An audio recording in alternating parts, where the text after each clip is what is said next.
There's a particular kind of person who finds it harder to relax than most people, not because their life is more stressful, but because their mind simply doesn't stop. They'll sit in a quiet room and somehow end up thinking about something that happened 7 years ago, turning it over, looking at it from a fresh angle, wondering what it actually meant. Other people move on. This person can't. Not because they're stuck, but because their brain is wired to keep going deeper. Most of them never call themselves deep thinkers. In fact, many of them quietly wonder if something is wrong with them. Why can't they just let things go? Why does everything feel so layered? Why does a simple conversation sometimes leave them drained for hours? The answer isn't a flaw, it's a cognitive pattern. And today, we're going to look at 10 of its most hidden signs. The ones that appear in everyday behavior, in emotional responses, in the way a person moves through the world, often without even realizing what it reveals about how their mind actually works. Most people feel an almost physical discomfort when something doesn't have a clear answer. The brain naturally seeks closure. Psychologists call this the need for cognitive closure, and it's a powerful drive in most humans. But deep thinkers tend to resist premature answers. They would rather hold a question open than accept a shallow explanation just to make the discomfort go away. Research in cognitive psychology suggests that people with higher tolerance for ambiguity are often the same people who think most carefully and creatively. So if you find yourself living inside questions, genuinely curious rather than anxious about them, that's not indecision. That's a sign your brain is working at a deeper level. Deep thinkers are, at their core, pattern detectors. Where someone else sees a one-time event, you see a recurring theme. Where someone else hears a casual comment, you hear an emotional pattern that's been building for months. This isn't overthinking, although it can feel that way. What's actually happening is that your prefrontal cortex, the part of your brain responsible for analysis and long-term reasoning, is constantly working to connect new information to existing frameworks. This is one of the hallmarks of what psychologists describe as integrative thinking, the ability to hold multiple perspectives simultaneously and find the deeper structure underneath them. Here's something interesting. Deep thinkers frequently report a mild sense of social friction, not because they dislike people, but because small talk genuinely feels hollow to them. It's not arrogance. It's a neurological preference. Research on personality traits shows that individuals who score high in openness to experience, one of the big 5 personality dimensions, tend to crave conversations that go somewhere, that explore ideas, that peel back layers. Shallow exchanges don't trigger the same cognitive engagement. The brain essentially gets bored when it's only operating at the surface. So if you've ever walked away from a gathering feeling strangely unfulfilled despite being surrounded by people, this might be why. Your mind is almost always processing. You replay conversations. You mentally rehearse scenarios before they happen. You find yourself in the middle of a routine task, washing dishes, sitting in traffic, and realize you've been deep in thought for the last 10 minutes without noticing. Psychologists call this kind of internal processing self-referential thinking, and it's closely linked to the brain's default mode network, the neural system that activates when we're not focused on external tasks and turns inward instead. Deep thinkers tend to have a very active default mode network. The quiet moments other people use to simply rest are, for them, an invitation for the mind to begin exploring. Consider this for a moment. We're only partway through, and already you might be noticing something. These patterns don't usually feel like strengths in everyday life. They often feel like complications. And that paradox is actually central to understanding the deep thinker's psychology. Stay with that thought as we continue. Deep thinkers don't just feel emotions. They tend to analyze them at the same time. This is sometimes called emotional granularity, a concept studied extensively by psychologist Lisa Feldman Barrett.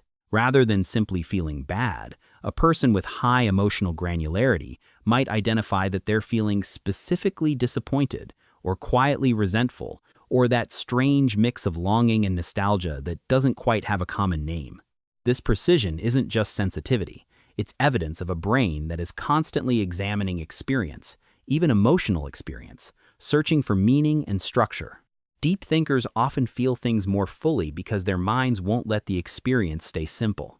One of the quiet paradoxes of deep thinking is this: the more carefully someone thinks, the more aware they become of how easily thinking can go wrong. Deep thinkers tend to engage in what psychologists call metacognition, thinking about their own thought processes.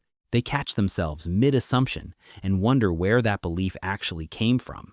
They revise their opinions when new evidence arrives without experiencing it as a personal defeat.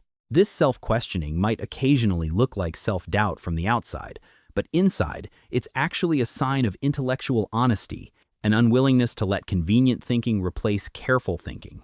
Solitude isn't isolation for a deep thinker, it's a functional need. When your mind is processing at the depth we've been describing, tracking patterns, analyzing emotions, running internal conversations, questioning assumptions, the presence of other people adds a significant cognitive load. Social environments demand a portion of your attention at all times, even when nothing important is happening.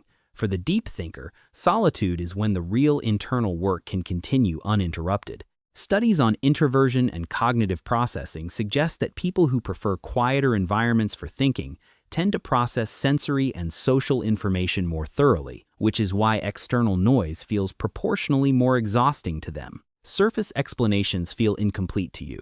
When someone tells you what happened, your first instinct is to ask why it happened, and then why that reason exists, and what deeper dynamic is actually driving things. This is sometimes described in psychology as a need for cognition, a trait characterized by a genuine intrinsic motivation to think deeply and thoroughly rather than settling for quick answers.